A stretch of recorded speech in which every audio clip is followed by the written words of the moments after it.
अदब वाले की जानिब से अदब वालों के लिए। अगर मुझको ज़मीं होना पड़ेगा,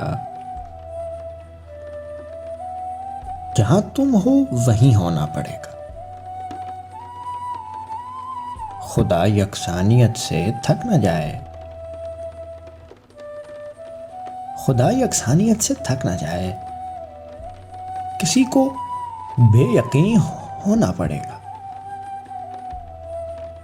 जवानी की मोहब्बत का भला हो,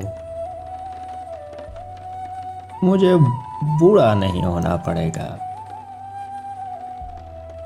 जवानी की मोहब्बत का भला हो, मुझे बूढ़ा नहीं होना पड़ेगा। ये शायर काम पर लग जाएंगे फिर, ये शायर काम पर लग जाएंगे फिर। तुम्हें कुछ कम हंसी होना पड़ेगा, तुम्हें कुछ कम हंसी होना पड़ेगा। एक मुख्तसर सी काविश अदब वाले की जानिब से।